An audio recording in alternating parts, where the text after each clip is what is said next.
So today for dinner we are having beef and bean vegetable soup.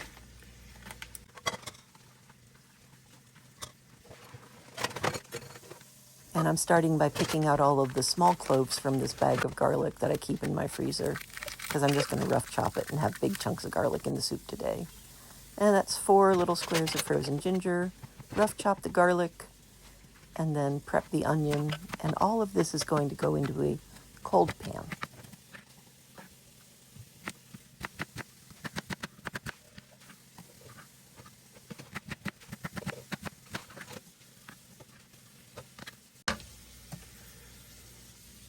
I'm using grapeseed oil, but any neutral oil is fine. I don't know why I never show you the salt, but there's also salt in this.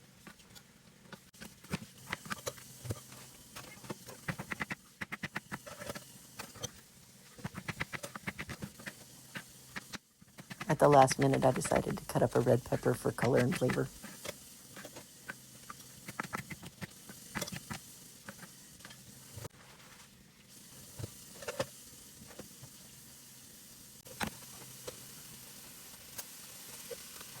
When you buy kitchen shears, these are the kind that you want to buy because they come apart. That means in the dishwasher, nothing is getting stuck in between to fester. And this is the best meat masher out there. I love these things.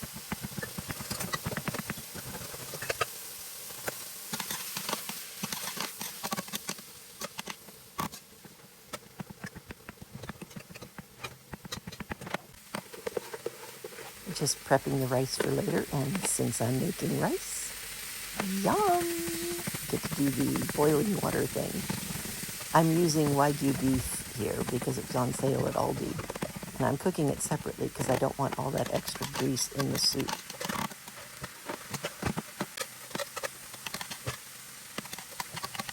Putting on the water for the rice for later.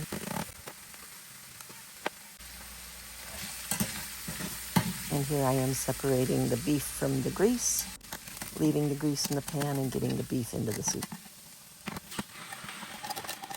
That kettle has water in it, and it just absorbs the heat from the burner rather than it going into my house.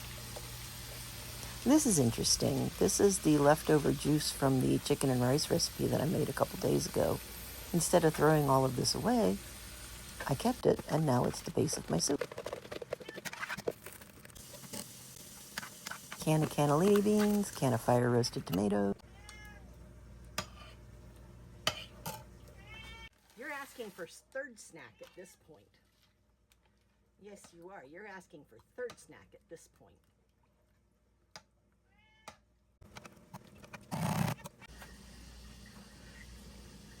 I have a lot of nice pans, but I bought them at thrift stores.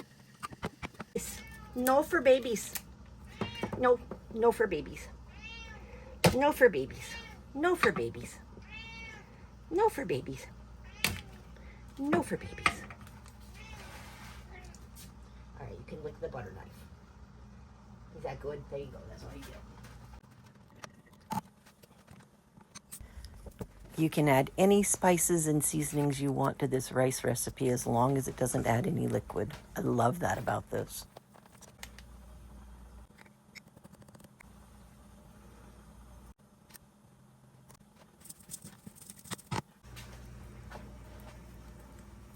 And we live in an unincorporated area of the county, so we have a septic tank, and the worst thing down a septic tank is grease.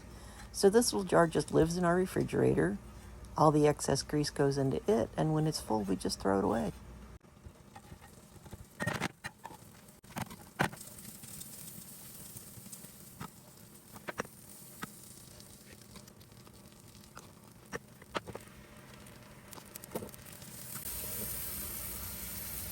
At the last second, I decided to add some garlic to the rice.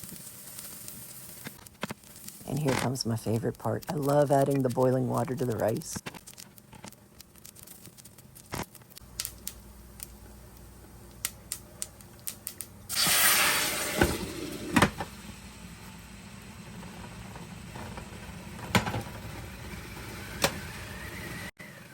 Nice toasty rice, boiling water, great steam effect. Just remember that in this recipe, it's 1 cup of rice to 1.5 cups of water. Here we are, 18 minutes later. I'm going to turn the soup off so it can cool down while the bread is in the oven cooking. And here we have the piece de la resistance of the entire meal. Look at that perfect, perfect rice. Perfect every time.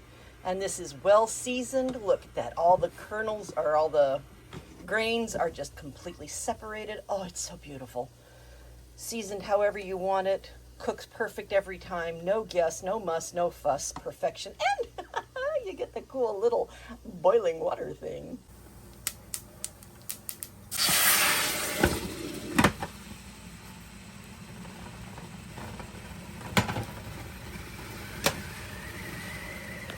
To serve, put rice in the bottom of the bowl and put the soup on top. Get a delicious hearty bowl of soup and some nice crusty bread.